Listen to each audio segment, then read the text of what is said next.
ঠাকুরের চরণ আশ্রয় করে তিনি চৈতন্য মঠে প্রাণ দিয়ে সেবা করেছিলেন, এ কথা আপনারা শুনেছেন। পরম গুরু মহারাজ যখন তিনি চৈতন্য মঠে যোগদান করেছিলেন, তখন মুষ্টিমেয় কয়েকজন শ্রীল প্রভুপাদের কাছে এসে তাহার চরণাশ্রয় করে তাহারা বহু কষ্ট স্বীকার করে এই চৈতন্য মঠে সেবা করেছেন। আপনারা শুনলে অবাক হয়ে যাবেন, যে কথা অস্মদীয় গুরুপাদ পদ্মের মুখ থেকে আমরা শ্রবণ করেছি। তখন মঠের এমন পরিস্থিতি ছিল, পেট ভরে কেউ খেতে পেতেন না। আমরা শুনেছি, এবং শ্রীল ভক্তি প্রজ্ঞান কেশব গোস্বামী মহারাজের যে প্রবন্ধাবলী রয়েছেন, সেই প্রবন্ধাবলীর মধ্যে কিছু কিছু বর্ণনা করেছেন। আপনারা দেখেছেন, আগে এখনো মনে হয় আছে, 200 গ্রামের একটা শালিমার নারকেল তেলের কৌটা পাওয়া যায় দোকানে, তাই নয়? 200 গ্রাম আর 500 গ্রাম এই দুটো কৌটা পাওয়া যায়। তো শালিগ্রাম নারকেল তেলের কৌটাগুলো, খালি কৌটাগুলো উনি দোকান থেকে কিনে নিয়ে আসতেন, খালি কৌটা। আর ওর মাঝখানে আমাদের যেমন প্রণামী বাস্কের মাঝখানে একটা ফুটা করা আছে, ওই রকম একটা ফুটো করে দিয়ে, আর এতটুকু চাল, তার মধ্যে সজনে পাতা আর নানা রকম এটা সেটা শাকসবজি দিয়ে সিদ্ধ করে খেয়ে, আর নবদ্বীপ থেকে ওই কৌটা ভিক্ষা করতে করতে ব্যান্ডেল পর্যন্ত যেতেন। আবার ওই ব্যান্ডেল থেকে কৌটা ভিক্ষা করতে করতে করতে করতে রাত্রে বেলায় ফিরে আসতেন। হ্যাঁ, তখন কি ছিল, ওই তামার ফুটো পয়সা। হ্যাঁ, তামার ফুটো পয়সা আপনারা দেখেছেন? দেখেছি, কিন্তু চলতে দেখি নাই। আমি দেখেছি, কিন্তু চলতে দেখি নাই। তা ওই তামার পয়সা হয়তো কোনোদিন 5 নয়া পয়সা, কোনোদিন 6 নয়া পয়সায় এইরকম ভাবে ভিক্ষা হতো। এইরকম ভাবে অস্মদীয় পরম গুরুদেব এবং সেখানে যাহারা কুঞ্জ বিহারী ব্রহ্মচারী, নাম শুনেছেন, কুঞ্জদা নামে চৈতন্য মঠে স্বনামধন্য তাহার নাম। তো তিনি পরবর্তীকালে ভক্তিবিলাস তীর্থ গোস্বামী মহারাজ নামে পরিচিত হয়েছিলেন। প্রভুপাদ অপ্রকটের পরে এই চৈতন্য মঠের তিনি আচার্য সভাপতি রূপে দায়িত্বভার গ্রহণ করেছিলেন।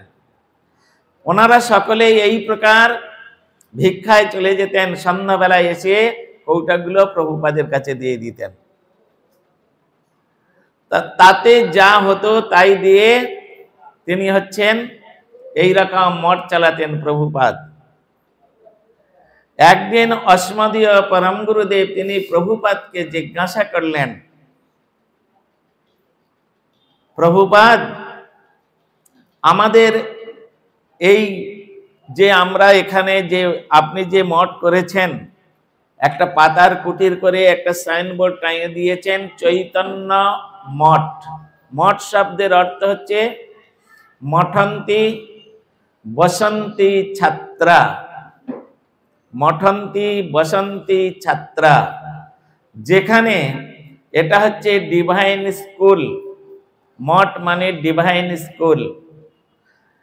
একটা হচ্ছে ম্যাটেরিয়াল স্কুল আছে, যেখানে বাস্তব জগতের, এই পার্থিব জগতের যে সমস্ত বিষয়বস্তুগুলো জানার জন্য আমরা যে শিক্ষা লাভ করি, আর সেই শিক্ষার জন্য যেখানে যাই, সেই স্কুলটার নাম হচ্ছে ম্যাটেরিয়াল স্কুল। আর অপ্রাকৃত জগতের বস্তুগুলো জানার জন্য, ভগবান কি বস্তু, জীব কি বস্তু, মায়া কি বস্তু, মায়ার সঙ্গে জীবের কি সম্বন্ধ, আমার সঙ্গে মায়ার এবং ভগবানের কি সম্বন্ধ, এই তত্ত্ববস্তুগুলো জানার জন্য যে স্কুলে যাওয়া হয়, সেই স্কুলটার নাম হচ্ছে ডিভাইন স্কুল। তাকে বলা হয় মঠ বা মন্দির বা আশ্রম। বুঝতে পারছেন? এত ভেঙে আমি বলে দিচ্ছি, এরপরে যদি আপনারা বুঝতে না পারেন তাহলে আমার দুর্ভাগ্য ছাড়া আর কিছু নাই। তা সুতরাং সেই মঠ চৈতন্য মঠ, অর্থাৎ ভগবত বিষয়ে অচৈতন্য জীবকে যেখানে চেতনতা প্রদান করা হয়, হ্যাঁ, ভগবত বিষয়ে, বৈষ্ণব তত্ত্ব বিষয়ে, গৌর তত্ত্ব বিষয়ে যেখানে অচৈতন্য জীবকে চেতনতা প্রদান করা হয়, সেই স্থানের নাম হচ্ছে, সেই জায়গার নাম হচ্ছে চৈতন্য। আর মঠ মানে এটা আশ্রম বা অন্য কিছু স্কুল। এখানে ডিভাইন সমস্ত শব্দের বা ডিভাইন বস্তুর আলোচনা করা হয়। তো চৈতন্য মঠ মানে যাহারা এই কলিযুগের পরম দেবতা হচ্ছেন শ্রী চৈতন্য মহাপ্রভু, সেই চৈতন্য মহাপ্রভুর সম্বন্ধে যাহারা কিছু জানেন না, তিনি কে, তিনি কিসের জন্য এই জগতে এসেছিলেন, এই জগতে এসে তিনি কতদিন অবস্থান করে কি কি বস্তু আমাদের কাছে দিয়ে গিয়েছেন, এই সমস্ত তত্ত্বগুলো জানানোর জন্য अस्मदीय श्रील परात्पर गुरुदेव भक्ति सिद्धांत सरस्वती गोस्वामी ठाकुर प्रभुपाद तिनी ओई काशीर यूनिभार्सिटी थेके सरस्वती उपाधि लाभ करे और तिनी ओई स्थानेते मायापुरे जेखाने महाप्रभुर आविर्भाव स्थान तार अनति दूरे एकटी पाता दिए कुड़े घर करे और ओई साइन बोर्डटा टांगिए दिएछेन तिनी। एखाने जाहारा चैतन्य महाप्रभुर सम्बन्धे भगवत तत्व सम्बन्धे जाहारा अवगत नाई ताहारा महाप्रभुर सम्बन्धे अवगत हबार जन्य এই স্কুলে এসে যোগদান করতে পারেন। এই সমস্ত সাইনবোর্ড দেখে যারা অতীব সুকৃতিমান, হ্যাঁ, অল্প ভাগ্যে নামানিহ কৃষ্ণ দাস নাম, অল্প ভাগ্যে দাস নাহি করেন ভগবান, আগে হয় মুক্তি তবে সর্ববন্ধনাশ, তবে সে হইতে পারে আমার শ্রীকৃষ্ণের দাস। কৃষ্ণ দাস হওয়া এত সহজ নাই, হ্যাঁ, এত সহজ নাই। আমি এক সময় মথুরা থেকে তুফান এক্সপ্রেস তখন চলতো, এখন ওটা বন্ধ হয়ে গেছে মনে হয়। তুফান এক্সপ্রেস চলে, আচ্ছা যাই হোক, ওটা এখন জয়নগর পর্যন্ত যায় মনে হয়। তা যাই হোক, আসছি, কয়েকটা ছেলে আমাদের এই দেখে, আমরা তিনজন ছিলাম, দেখে খুব মানে ঠাট্টা বিদ্রুপ নানা রকম বিরক্ত মানে করছে। তা তারপরে আমরা তো চুপচাপ বসে আছি, ওদের ওইদিকে সিট আমাদের এদিকে সিট, আমরা তিনজন আছি, ওরাও তিনজন চারজন রাইছে। তা আমাকে বলছে পরে লাস্টে যখন আমাদের আর কোনো কথা বলছি না, ওরা তো ওদের মতোই বলেই যাচ্ছে যা তা, যখন বলে যাচ্ছে তখন আমাকে বলছেন, আরে সাধু বাবা একটু কথা তো বলুন। আরে কি আর বলবো, আপনাদের সঙ্গে কথা বলুন। বলে না, আপনাদের মতো আমাদেরও এরকম সাধু হতে ইচ্ছা করছে। হ্যাঁ, তা তখন আমি বললাম যে দেখো বাবা, এই যে আমরা ট্রেনের মধ্যে যাচ্ছি না, এই ট্রেনের চাকার তলায় যদি কেউ, তোমরা যদি প্রাণ ত্যাগ করো তাহলে ওটা খুব সহজ। এই ট্রেনের চাকার মধ্যে যদি কেউ মাথা দিয়ে দেয় এটা খুব সহজ, কিন্তু সাধু হওয়া অত সহজ নয়। সাধু হওয়া অত সহজ নয়। এক কথাই একদম চুপ। আর যতক্ষণ পর্যন্ত বসেছিলাম একটাও কথা বলেনি, একটাও কথা বলেনি। তা এই জন্য এখানে বলছেন অল্প হেন নামানিহ কৃষ্ণ দাস নাম, অল্প ভাগ্যে দাস নাহি করেন ভগবান, আগে হয় মুক্তি তবে সর্ববন্ধনাশ, তবে সে হইতে পারে আমার শ্রীকৃষ্ণের দাস। এই হচ্ছে কৃষ্ণের দাসত্ব। শ্রীমান মহাপ্রভু তিনি যে কলিযুগের একমাত্র পরদেবতা, আর তাহার যে আচরিত প্রচারিত যে নাম হরে কৃষ্ণ মহামন্ত্র, কলি সন্তরণ উপনিষদের যে শ্লোক, এই 16 নাম 32 অক্ষর, এই নাম তিনি যে প্রচার করেছেন, কলিযুগের সর্বশ্রেষ্ঠ নাম হচ্ছে এই হরে কৃষ্ণ মহামন্ত্র। সুতরাং এই দুটো বস্তুকে কলিযুগে যিনি আশ্রয় করবেন না, তাকে সাধু বলে গ্রহণ করা হবে না, তাকে সাধু বলে গ্রহণ করা হবে না। যিনি এই কলিযুগে মহাপ্রভুর আনুগত্য স্বীকার করে তার ভজন করবেন না, আর যিনি হরে কৃষ্ণ মহামন্ত্র নাম করবেন না, তাকে কলিযুগে সাধু বলে স্বীকার করেননি শাস্ত্র, তাকে বলা হয়েছে দুর্ভাগা। চৈতন্য চরিতামৃতে শ্রীল কৃষ্ণদাস কবিরাজ গোস্বামী প্রভু তাহাকে দুর্ভাগা বলে আখ্যায়িত করেছেন। সুতরাং সেই মহাপ্রভুর পরম পৃষ্ঠ শ্রীমতী রাধারানীর অত্যন্ত প্রিয় পার্ষদ, তাহার অত্যন্ত নয়নের মণি, যিনি নয়ন মঞ্জরী সখী, তিনি এই জগতে চলে আসলেন রাধারানী কর্তৃক প্রেরিত হয়ে। ওই আমাদের ভক্তি সিদ্ধান্ত সরস্বতী গোস্বামী ঠাকুর রূপে তিনি এই জগতে মহাপ্রভুর এই যে ভবিষ্যৎবাণী, মহাপ্রভু আজ থেকে 538 বৎসর পূর্বে এই পশ্চিমবঙ্গে শ্রীধাম মায়াপুরে সুরধনী তীরে জগন্নাথ মিশ্রের গৃহে সচী মাতার গর্ভে তিনি অবতীর্ণ হয়েছিলেন। তার অনেক কারণ ছিল, তার মধ্যে কয়েকটা বিশেষ কারণ আছে। বিশেষ কারণের মধ্যে সেখানে বলছেন, অনার্পিত চরঞ্চিরাত করুণায় অবতীর্ণ কলৌ সমর পয়িত মুন্নত উজ্জ্বল রসং সভক্তি শ্রেয়ম হরিপুরট সুন্দর দুতি কদম্ব সন্দীপিত সদা কন্দরে স্ফুরতু বহ সচিনন্দনঃ। মহাপ্রভু তিনি আসলেন, সেই যে এসে তিনি একটা ভবিষ্যৎবাণী করেছিলেন, পৃথিবীতে আছে যত নগরাদি গ্রাম, সর্বত্র প্রচার হইবে মোর নাম। তো মহাপ্রভু তিনি এই কথা বলে তিনি চলে গেছেন, কিন্তু বহুদিন অতিবাহিত হয়ে গেছে, এই কথার কেউ গুরুত্ব দেননি। অনেক ধর্ম প্রচারকগণ এসেছেন, রামানুজাচার্য এসেছেন, মধ্বাচার্য এসেছেন, নিম্বাদিত্য এসেছেন, বিষ্ণুস্বামী এসেছেন, বড় বড় সমস্ত ধর্ম প্রচারকগণ এসেছেন, কিন্তু মহাপ্রভুর এই বাণী তাহারা প্রচার করেননি। সেই জন্য বৃষভানু নন্দিনী শ্রীমতী রাধারানী তার পরম পৃষ্ঠা, এই তার নয়নের মণি, যিনি নয়ন মঞ্জরী, তাহাকে এই জগতে প্রেরণ করলেন। যাও তুমি, আমার প্রভু কথা দিয়ে এসেছেন, সেই কথা জগতে প্রচার করার জন্য তুমি যাও।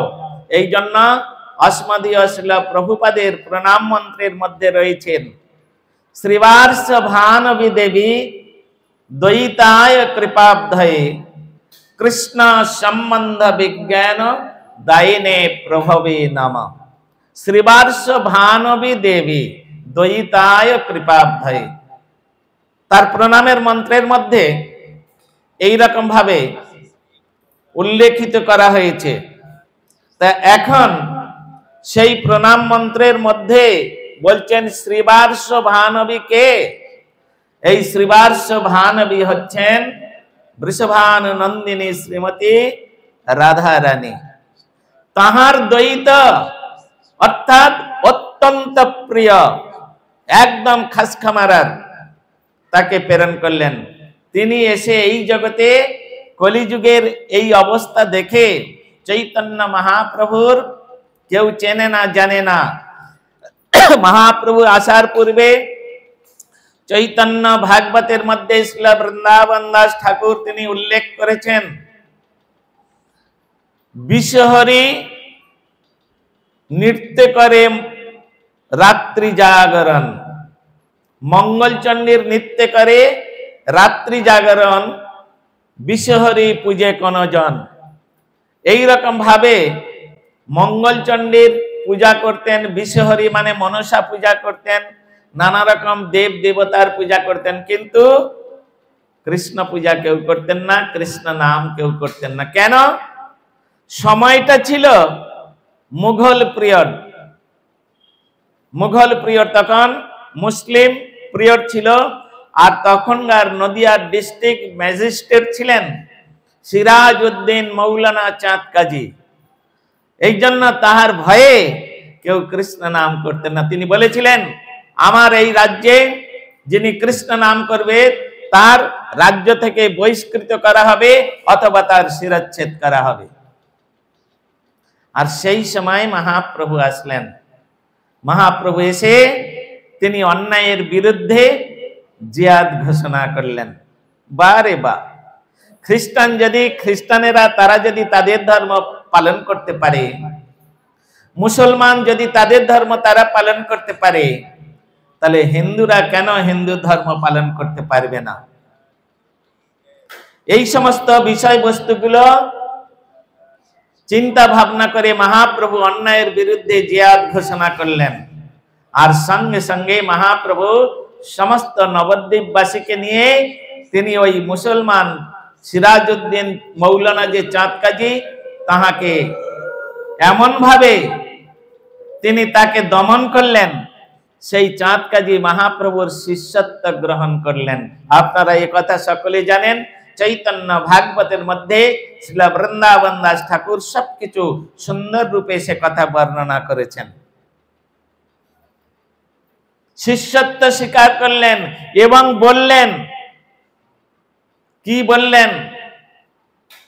হে মহাপ্রভু, হে কলিযুগের পরদেবতা, আমি আমার বংশকে তালাক দিয়ে গেলাম, আমার বংশে সকলেই এই কৃষ্ণ নাম করবে।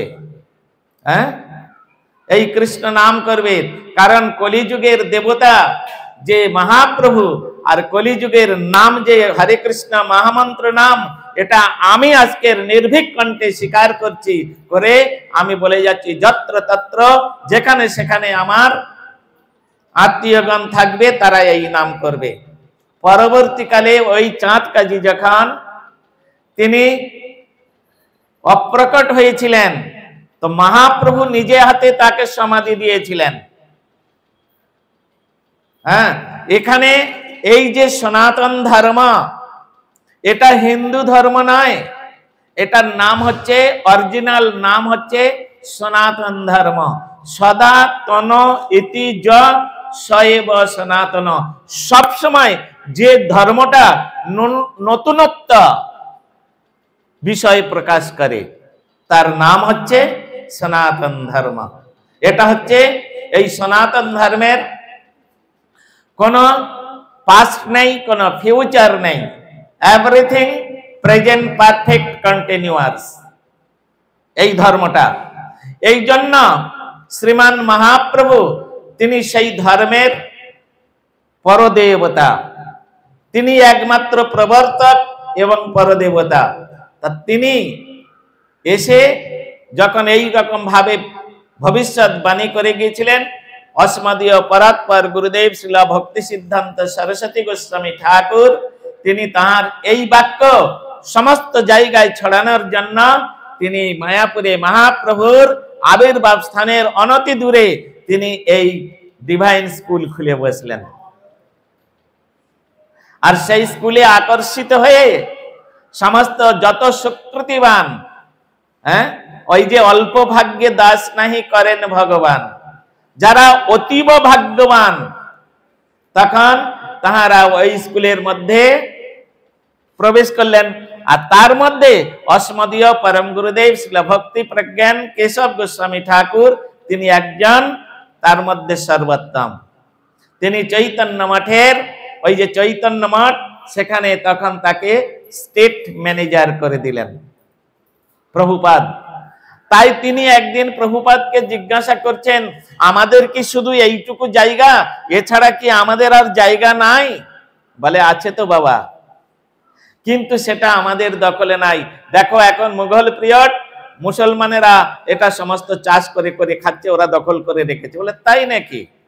আর ওই পরম গুরু মহারাজ ছিলেন বাংলাদেশে বরিশাল ডিস্ট্রিক্টে বানোয়ারি পাড়া নামক গ্রামে শরৎচন্দ্র গুহ ঠাকুরতা, তাহার পিতার নাম ছিল, জমিদার বংশে তিনি ওই শরৎচন্দ্র গুহ ঠাকুরতার দ্বিতীয় পুত্র রূপে তিনি জন্মগ্রহণ করেছিলেন। আজকের আপনারা যার জন্মতিথি উপলক্ষে আপনারা এখানে উপস্থিত হয়েছেন, তিনিও বাঁকুড়ায় ডিস্ট্রিক্টে খাতড়া থানার অন্তর্গত পাইড়া গ্রাম শশাঙ্ক শেখর রায়, এবং তাহার মায়ের নাম হচ্ছে তুলসী রায়। এই রকম একটা পরিবারে তিনি জন্মগ্রহণ করেছিলেন। মহারাজ আমাদের যে শিক্ষা গুরুদেব, যার কাছে আমি 27 বছর থেকে গৌড়ীয় বেদান্ত সমিতির সেবা করেছি, সেই অস্মদীয় শিক্ষা গুরুদেব নিত্যলীলা প্রবিষ্ট শ্রীমৎ ভক্তি বেদান্ত পর্যটক গোস্বামী মহারাজ আর আমাদের তীর্থ মহারাজের বাড়ি হচ্ছে একই গ্রামে। পূজ্যপাদ মহারাজ তিনি গোস্বামী বংশে তিনি জন্মগ্রহণ করেছিলেন। তার পিতার নাম ছিল গদাধর গোস্বামী। হ্যাঁ, গদাধর মানে কে? মহাপ্রভুর পরম প্রিয় শক্তি, হ্যাঁ, গৌর শক্তি গদাধর। সেই গদাধরের ধন্য করার জন্য মহারাজ তিনি তাহার গৃহে আগমন করেছিলেন। আসলেই এনারা হচ্ছে ভগবত পার্ষদ, এরা ওই নিত্য জগতের ব্যক্তি। এই জগতে কাউকে আশ্রয় করে আসতে হবে, এসে এই জগতের আমাদের মতো গাধা গরুগুলোকে উদ্ধার করার জন্য তারা এই জগতে আসেন। তারপরে তাহাদের কাজ যখন শেষ হয়ে যায় তারা চলে যায়। তা যাই হোক, আজকের সেই মহারাজের কৃপাধন্য বলুন, স্নেহধন্য বলুন, হ্যাঁ, একসঙ্গে আমরা মহারাজের সঙ্গে দীর্ঘদিন আমরা বেদান্ত সমিতির মধ্যে প্রবেশ করে আমরা সেবা করেছি। কার্যক্ষেত্রে এখন এদিক ওদিক আমরা সেই বেদান্ত সমিতির সেবা করে যাচ্ছি।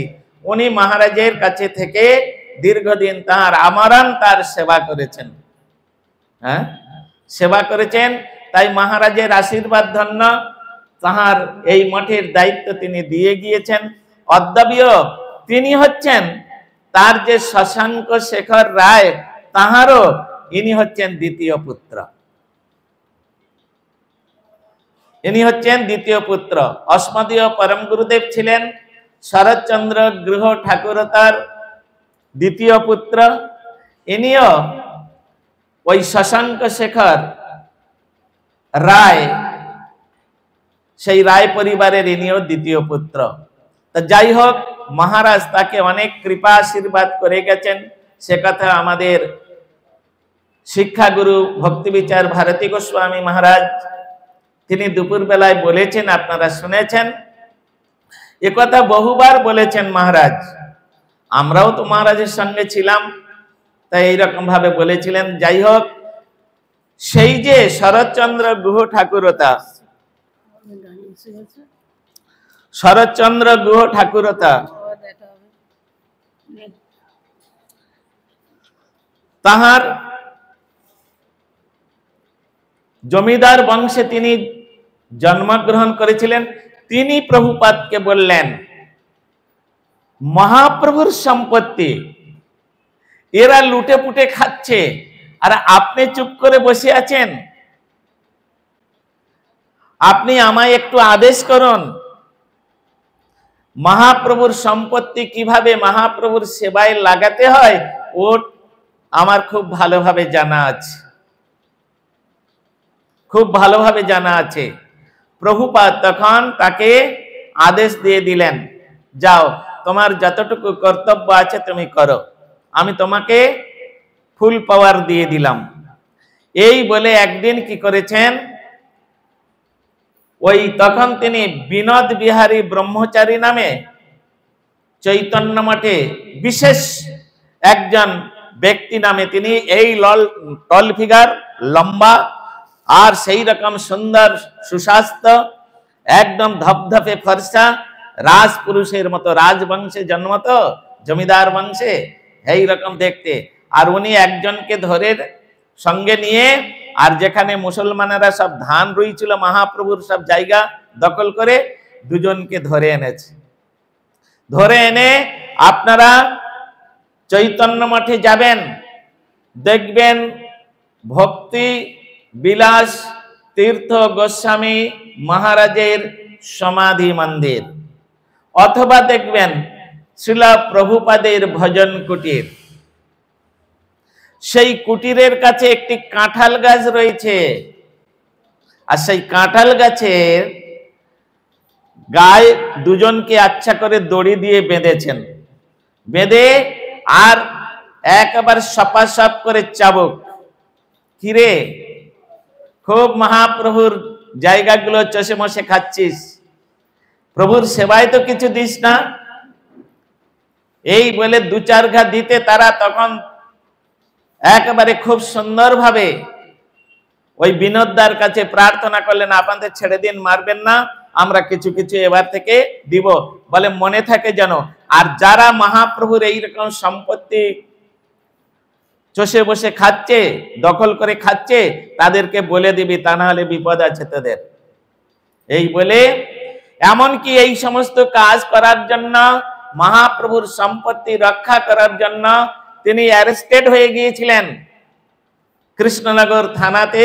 তিনি অনেকদিন ওখানে জেল খেটেছেন।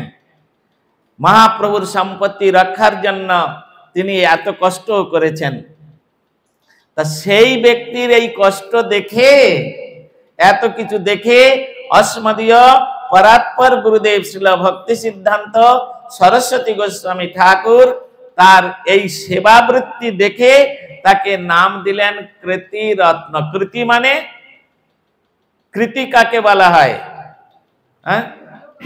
কৃতি যিনি এই জগতে কিছু করে কৃতিত্ব অর্জন করেছেন তাকে বলা হয় কৃতি। মানে যেমন কৃতি কৃতার্থ হয়েছেন, কৃতি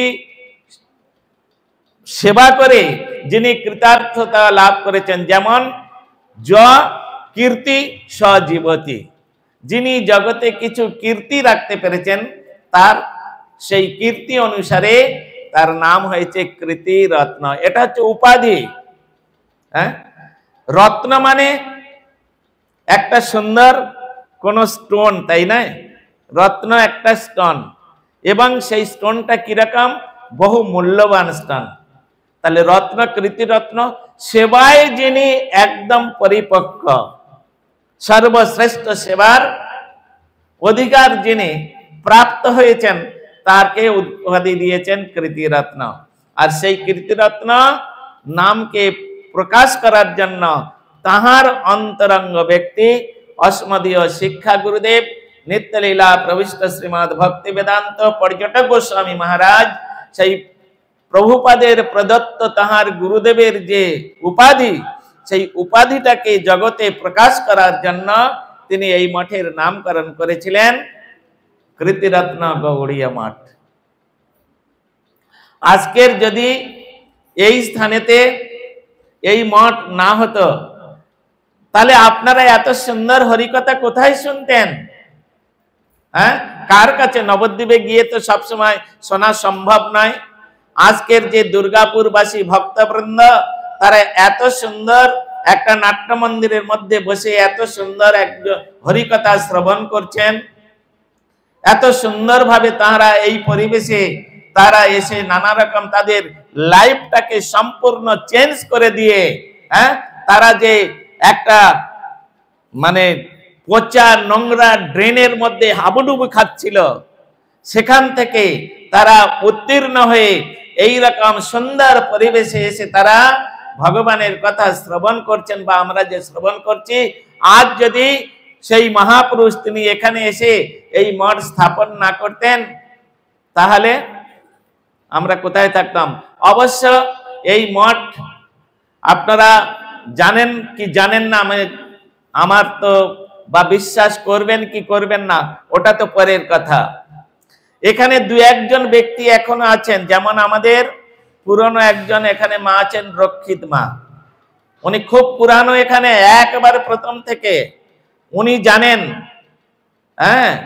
উনি জানেন প্রথম যখন এই জায়গাটা নেওয়ার ব্যাপারে এখানে দুর্গাপুরের টিএ বিল্ডিং এর অ্যাডমিনিস্ট্রেটর যে হচ্ছে কে দুর্গাপুরের স্টেট ম্যানেজার ছিলেন, ওনাকে ধরে এই জায়গাটা আমরা প্রথমে ট্রাং রোডে ওইখানে নিয়েছিলাম, কিন্তু ওখানে নানা রকম অত্যাচারিত হতে ওটা নষ্ট হয়ে গেল। পরবর্তীকালে ওনার গাড়িতে নিজে চেপে এই জায়গাটা আমি নিজেই চয়েস করেছিলাম। আর আমি মহারাজকে বলেছিলাম, মহারাজ আমরা দুর্গাপুরে প্রতি বছর প্রচারে এসে লোকের বাড়িতে বাড়িতে থাকতে হয়, এখানে যদি কোনো গৌড়ী মঠ নাই, যদি একটা গৌড়ী মঠ করা যায় তাহলে খুব ভালো। মহারাজ বলে কে জায়গা দেবে, কোথায় কি হবে? আর তখন আমাদের ভক্তি সারঙ্গ গোস্বামী মহারাজের একজন শিষ্য, উনি বড় অফিসার ছিলেন, উনি থাকতেন ভারতীতে, শোভাপুর নাকি একটা রোড আছে, শোভাপুর, ওইখানে থাকতেন। ওনার বাড়িতে পাঠাতেন। ওনাকে বলা হলো, উনি বললেন ঠিক আছে আপনাদের যত ডকুমেন্টস আছে সব নিয়ে আসুন। সব নিয়ে এসে আমরা জমা দিলাম।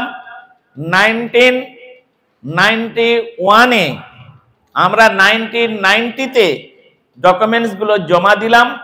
আর দুর্গাপুর স্টিল প্ল্যান থেকে এই জায়গাটা আমাদেরকে অ্যালটমেন্ট করলেন আমাদের নামে, 91-এ, 91-এ।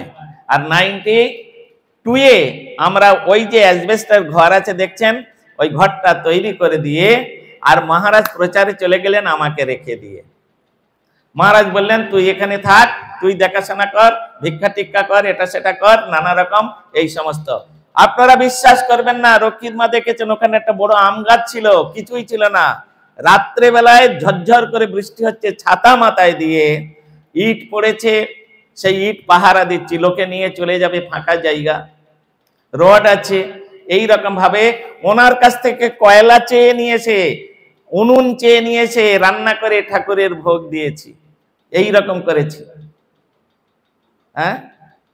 এইরকম কষ্ট করতে করতে করতে তারপরে মহারাজ আসেন, মাঝে মাঝে দেখে যান কি সুবিধা অসুবিধা। মহারাজ এদিক ওদিক প্রচার করে পয়সা এনে আমাকে দিতেন। আমিও এখানে তখন জানেন 8 আনা পয়সা ভিক্ষা দিত লোকে, 1 টাকা 2 টাকা যে দিত তার কাছে বারবার যেতাম, বাবা ওই লোকটা 2 টাকা দেয়, আমাকে ওর কাছে যেতে হবে, 10 বার গেলেও যাব।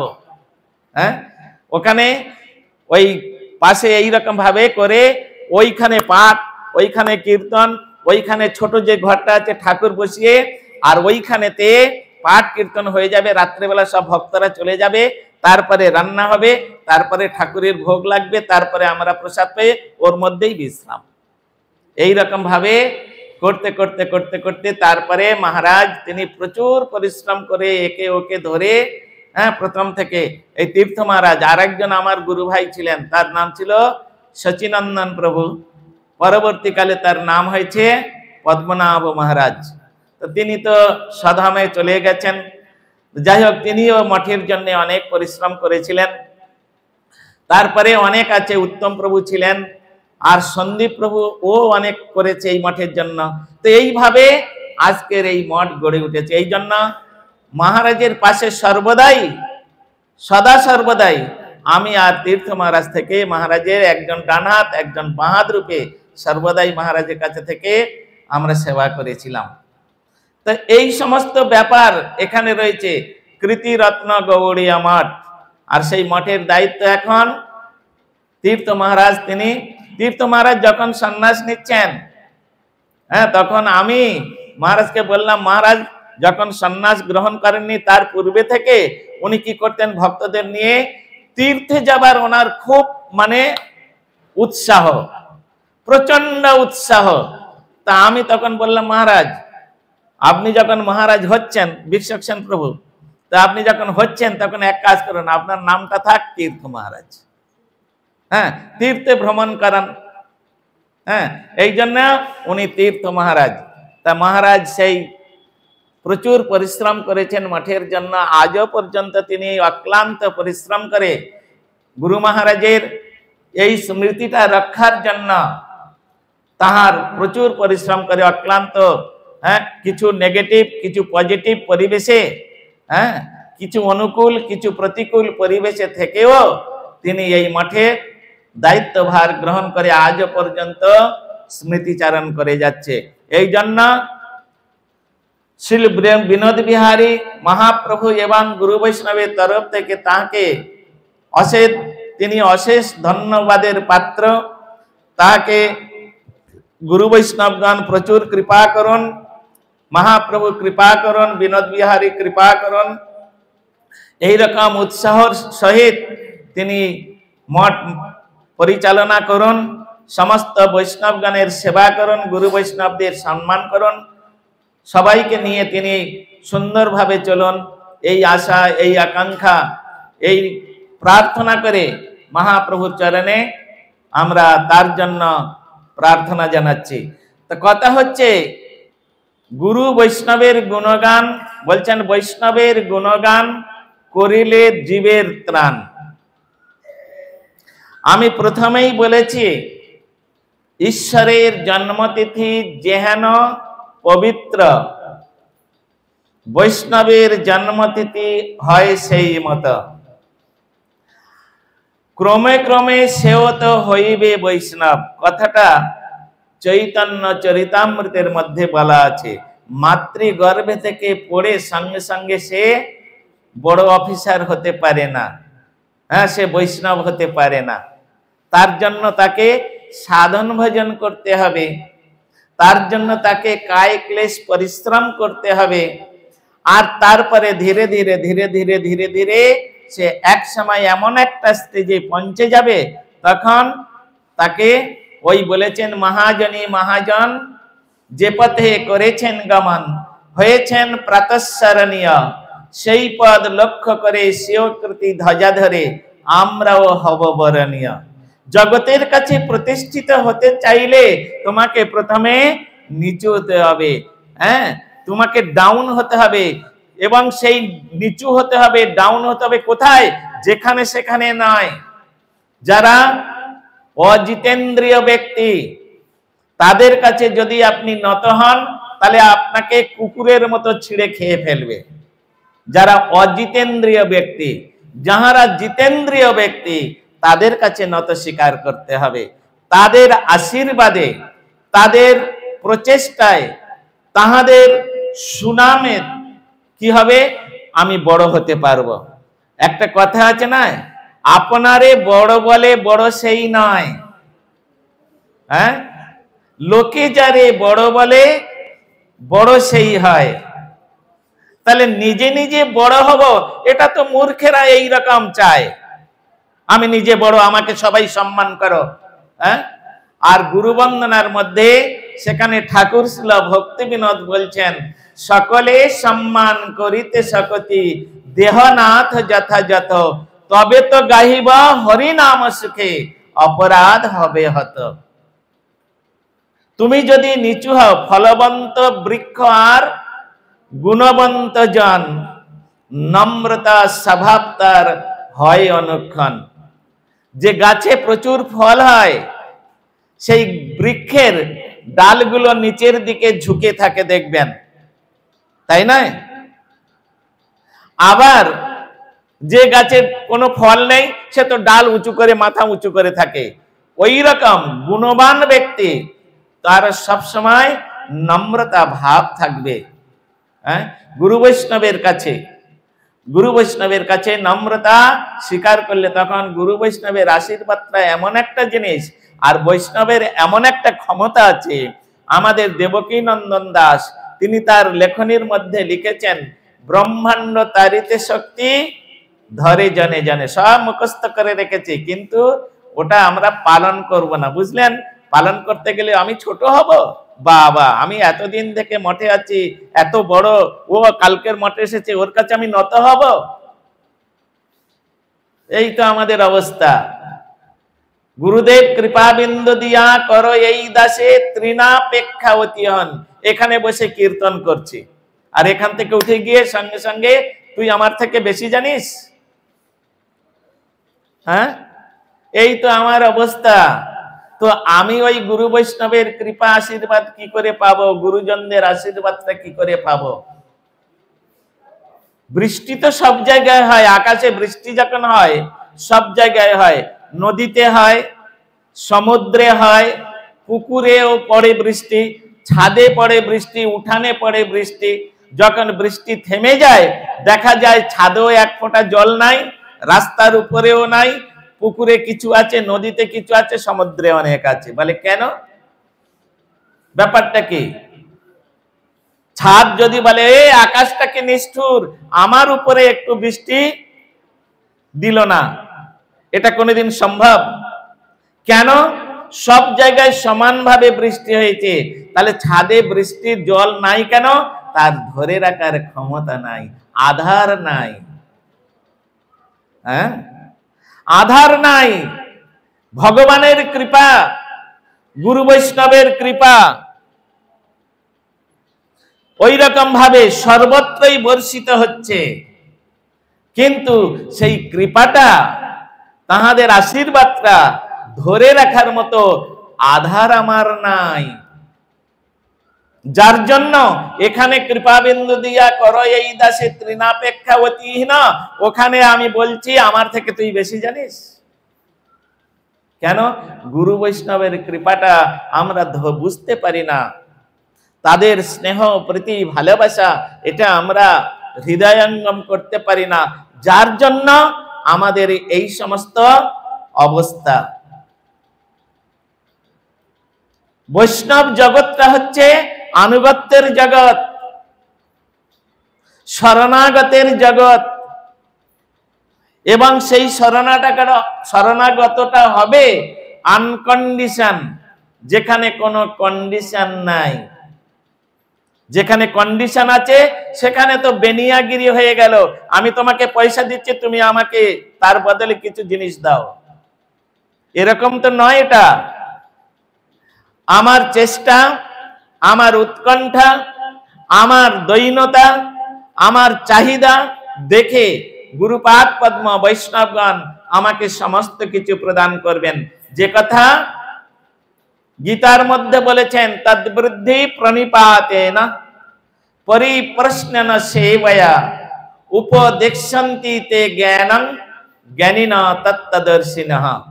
হে অর্জুন, ভালো করে শুনে রাখো, যারা তত্ত্ব দর্শনটাকে হৃদয়ঙ্গম করতে চায়, যারা তত্ত্ব দর্শনটাকে মেনে নিয়ে সেবা করতে চায়, তাদের কি করতে হবে? তদ্বৃদ্ধি প্রণিপাত। প্রথমে প্রণিপাত, হ্যাঁ, তোমার মস্তকটা নামিয়ে দাও গুরু বৈষ্ণবের চরণে। তুমি মস্তক উঁচু করে থাকবে আর গুরু বৈষ্ণবের আশীর্বাদ তোমার মস্তকে আসবে, এটা কোনোদিন হতে পারে না। বৈষ্ণব দেখিয়া পড়িব চরণে, হৃদয়ের বন্ধু জানে, কথাটা বলা আছে। অতএব বৈষ্ণব দেখে একটু মস্তক নত করব না, তো বৈষ্ণবের আশীর্বাদটা পাবো কি করে বলুন? বৈষ্ণব দেখিয়া যেবা নানোয়ায় মুন্ড, তার মুন্ড গিয়া পড়ে নরকের কুণ্ড। হ্যাঁ, বৈষ্ণব নিন্দিয়া যেবা গঙ্গা স্নানে যায়, পতিত পাবনী গঙ্গা ফিরিয়া না চায়। সুতরাং বৈষ্ণব ধর্মটা এটা হচ্ছে আনুগত্যের ধর্ম, এটা শরণাগতের ধর্ম। বিচারগুলো মুনি ঋষিগণ, আমাদের আর্য ঋষিগণ, আমাদের গুরুবর্গগণ খুব সুন্দরভাবে সেখানে ব্যক্ত করেছেন। আমরা তার মধ্যে প্রবেশ করার চেষ্টা করি কই? চেষ্টা করার জন্য কোনো ইচ্ছাই আমাদের নাই। আমরা মনে করছি এই তো মহারাজের কাছ থেকে দীক্ষা নিয়েছি, আর তিলক করছি, মালা করছি, প্রসাদ সেবা করছি, আমি তো বৈষ্ণব হয়ে গেছি। নরোত্তম দাস ঠাকুর নিজেই বলছেন, আমি তো বৈষ্ণব এ বুদ্ধি হইলে অমানি না হব আমি, জড় প্রতিষ্ঠা আসি হৃদয় দোষিবে হইব নরকগামী। হ্যাঁ,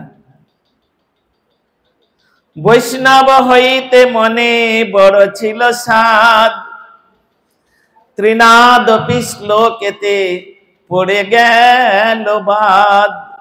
আমার বৈষ্ণব হবার বড় শখ ছিল, সাধ ছিল, কিন্তু মহাপ্রভুর যে শিক্ষাষ্টকের তৃতীয় যে শ্লোক, এই শ্লোকটা পড়ে আমার বৈষ্ণব হওয়ার যে ইচ্ছা, আমার বৈষ্ণব হওয়ার যে বাসনা, ওটা আমি ত্যাগ করলাম। কেন? কেন? ত্রিনাদপি শুনিছেন তররিব সহিষ্ণুনা, অমানেন মানদেন কীর্তনে সদা হরি। তাই এই শ্লোকটা পড়ে আমার বৈষ্ণব হওয়ার 7টা চিরদিনের জন্য আমার চলে গেছে। তাহলে আমি কি হব? বৈষ্ণব হব না, তাহলে চোর হব, ডাকাত হব। হ্যাঁ, কি হব? বলে না, চোরও হবে না।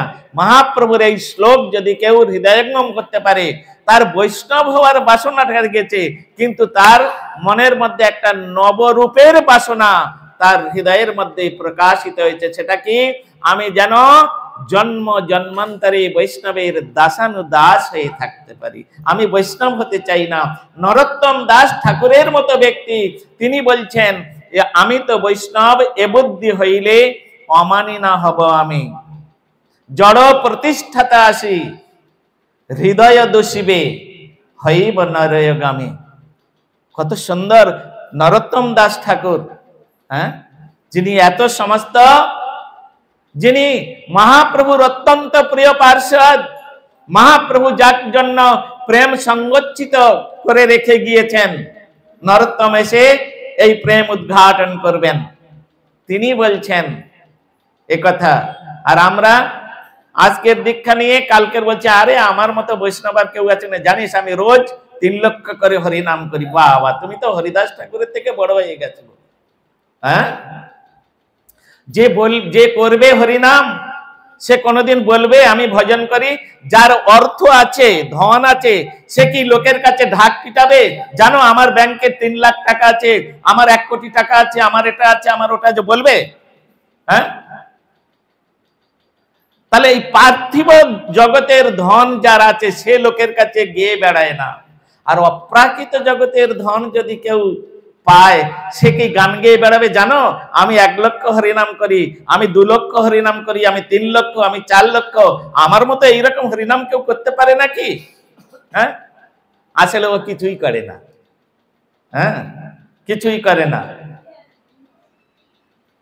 এই সমস্ত বিচারগুলো, শাস্ত্রের সুসিদ্ধান্তগুলো জানানোর জন্য বৈষ্ণবগণ তাহারা ওই জগৎ থেকে, তারা মহাপ্রভুর প্রিয় পার্ষদ রূপে এই জগতে এসে আমাদের মতো এই রকম বদ্ধ জীবকে উদ্ধার করার জন্য তারা এই জগতে এসে গুরুর আসনে বসে তারা গুরুদেবের কার্য করে থাকেন। এই সমস্ত বিচারগুলো আমাদের নিতে হবে। তা আজকের হচ্ছে বছরের প্রথম দিন, তাই নয়? তাই তো, বছরের প্রথম মাস, প্রথম দিন। আচ্ছা, এটা কি সত্যি? হ্যাঁ, কি গো মায়েরা, বলুন না। আজকের বছরের প্রথম মাস, প্রথম দিন, বাংলা বছরের, অন্য বছরের কথা বলছি না আমি, বাংলা বছরের প্রথম মাস, প্রথম দিন, এটা কি সত্যি? না। কেন? বৈশাখ মাসকে যদিও আমরা বছরের প্রথম মাস বলে বর্তমানে স্বীকার করে নিচ্ছি, কিন্তু শাস্ত্র মতে বাংলা বছরকে বৈশাখ মাসকে স্বীকার করা হয়নি। বাংলা বছরে অগ্রহায়ণ মাসকে প্রথম মাস বলে স্বীকার করা হয়েছে। আপনারা এটা শাস্ত্র, আমাদের যে অভিধান, বাংলা যে অভিধান আছে সেই অভিধান আলোচনা করবেন, শাস্ত্র আলোচনা করে দেবেন, সেখানে অগ্রহায়ণ মাসকে প্রথম বছরের প্রথম মাস বলে স্বীকার করা হয়েছে। এই জন্য দেখবেন পঞ্জিকার মধ্যে, পত্রিকার মধ্যে, ক্যালেন্ডারের মধ্যে লেখা আছে অগ্রহায়ণ, অগ্রহায়ণ লেখা নেই, অগ্রহায়ণ। যে অগ্রে এসেছে, আগে এসেছে। তত্ত্ব সিদ্ধান্তগুলো ঠিক এইভাবে সাজানো আছে। অতএব বাংলা মাসের, বাংলা বৎসরের প্রথম মাস হচ্ছে অগ্রহায়ণ মাস। কিন্তু বর্তমানে সেটা কোনো এক বিশেষ ব্যক্তির দ্বারাই উলট পালট হয়ে গেছে, যে বৈশাখ মাসটা বছরের প্রথম মাস ধরা হয়। তা যাই হোক, সেই বছরের প্রথম মাস হিসাবে আজকের হচ্ছে, আমরা বর্তমানে যেটাকে অনুসরণ করি, বৈশাখ মাসটাকে বছরের প্রথম মাস এবং প্রথম মাসের প্রথম দিন আজকের আমরা এই যে ভাগবত কথা আমাদের গুরু বৈষ্ণবগণের শ্রীমুখে আমরা শ্রবণ করেছি। এই বছরের প্রথম দিনে যে যত শুভ কর্ম করতে পারবে তার ততই মঙ্গল। কেন? বছরের প্রথম দিন প্রার্থনা করতে হয়, তিনি তত সুখী হবেন, তিনি তত শান্তিতে থাকবেন, তিনি তত সুস্থ শরীরে বিচরণ করতে পারবেন। এই বছরের প্রথম দিন যিনি শুভ কর্ম করবেন। এখন কথা হচ্ছে শুভ কর্ম কাকে বলা হবে? কর্ম তো দুটো, একটা শুভ একটা অশুভ। অশুভ কর্ম কাকে বলবেন? যার দ্বারায় হরি গুরু বৈষ্ণব পরিতৃপ্ত হবে না, যার দ্বারায় আত্মা পরিতৃপ্ত হবে না, তাকে বলা হয় অশুভ কর্ম। আমি আর বিশেষ ব্যাখ্যা দিতে চাচ্ছি না, আপনারা বুঝে নেবেন এর দ্বারাই। কি বললাম? যার দ্বারা, যে কর্মের দ্বারায় হরি গুরু বৈষ্ণবের প্রতিবিধান হবে না, যে কর্মের দ্বারায় আত্মা পরিতৃপ্ত হবে না, সেই কর্মগুলোকে বলা হয়েছে, সেই কার্যগুলোকে বলা হয়েছে অশুভ কর্ম। আবার যে কার্যের দ্বারা, যে কর্মের দ্বারা হরি গুরু বৈষ্ণবের প্রতিবিধান হচ্ছে, আত্মা পরিতৃপ্ত লাভ করছেন, সেই কর্মকে বলা হচ্ছে শুভ কর্ম। অর্থাৎ আজকের কেউ যদি তুলসী গাছ রোপণ করেন, কেউ যদি তুলসী বৃক্ষে জল প্রদান করেন, কেউ যদি একজন বৈষ্ণবের কিছু সেবা করেন, কেউ যদি কোনো বৈষ্ণবের হাতে কিছু দান করেন, কেউ যদি মহাপ্রভুর সেবা করেন, কেউ যদি হরিকথা শ্রবণ করেন, কেউ যদি মন্দিরে এসে মহাপ্রসাদ গ্রহণ করেন, এগুলো সব শুভ কর্ম, শুভ কর্ম। বাড়িতে খুব মজা করে এটা সেটা নানা রকম অমেধ্য কুমেধ্য রান্না করে খাওয়া দাওয়া করছে লোকজন ডেকে, ওগুলো অশুভ কর্ম, ওর দ্বারায় নরক গতি হবে। পয়লা বৈশাখে একটু ভালো করে খেতে হয়, হ্যাঁ, বছরের প্রথমে যদি ভালো মন্দ খাই তাহলে সারা বছর খেতে পারবো। এরা হচ্ছে পেটুক, এরা হচ্ছে নারকী, এরা জানে না তত্ত্ব সিদ্ধান্ত। হ্যাঁ, এরা তত্ত্ব সিদ্ধান্ত জানে না, এই জন্যে এরা নানা রকম ভাবে ওই রকম কুকার্যে বা অশুভ কার্যে তারা ব্যস্ত হয়ে থাকে। বিচারগুলো এইরকম মেনে নিয়ে আমাদের চলতে হবে। বেশি বললে আপনারা আবার রাগ করবেন, তো এই জন্য বেশি বলবো না, আমি এইখানেই আমার বক্তব্য রাখছি। ভালো থাকুন সকলে।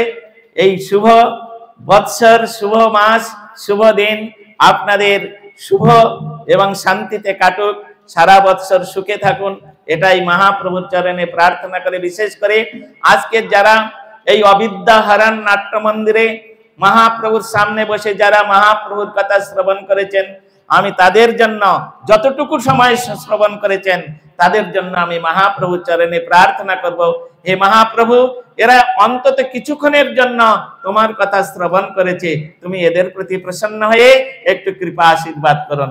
আমি এটুকু মহাপ্রভুর চরণে প্রার্থনা করে আমি আমার হরিকথার এখানে বিশ্রাম দিচ্ছি। বাঞ্ছা কল্পতরুভ্যশ্চ কৃপা সিন্ধুভ্যৈব চ পতিতানাং পাবনেভ্যো বৈষ্ণবেভ্যো নমো নমঃ। এইখানে রহিল গ্রন্থ অমৃত লহরে, প্রেমানন্দে বাহু তুলে একবার বলুন হরি হরি। নিতাই গৌর প্রেমানন্দে, হরি হরি বল।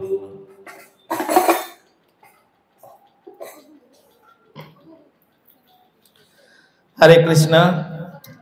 প্রেমময় মূর্তে সেজে প্রাণ মন চোরা,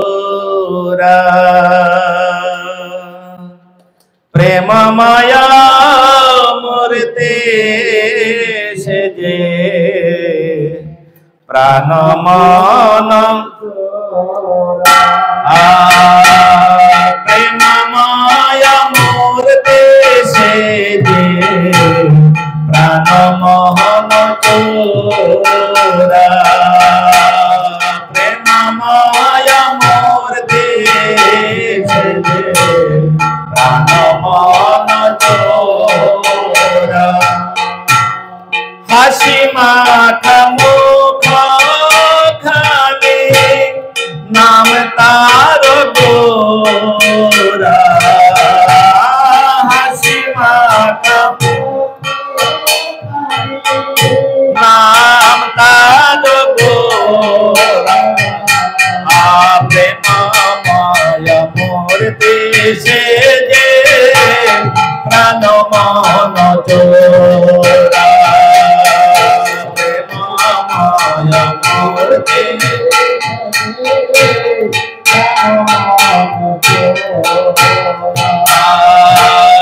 রাধা ভাব রাধা কান্তি কৃষ্ণ গত প্রাণ, রাধা ভাব রাধা কান্তি কৃষ্ণ গত প্রাণ। রাধারি না শোভি পারে ভাসে যে পায়া,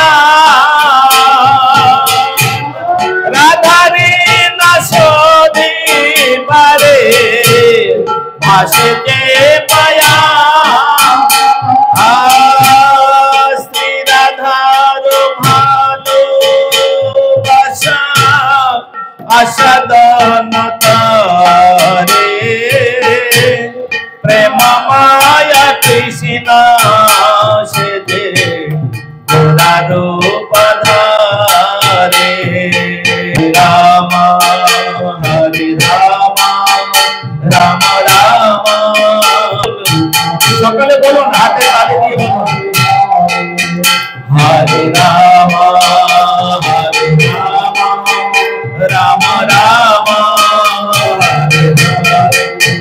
হরে কৃষ্ণ হরে কৃষ্ণ কৃষ্ণ কৃষ্ণ হরে হরে, হরে রাম রাম রাম হরে হরে, হরে কৃষ্ণ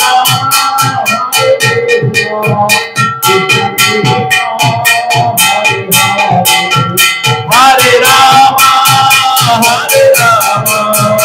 রাম রাম হরি বল, হরি বল, হরি বল, হরি বল, হরি বল, হরি বল, হরি বল।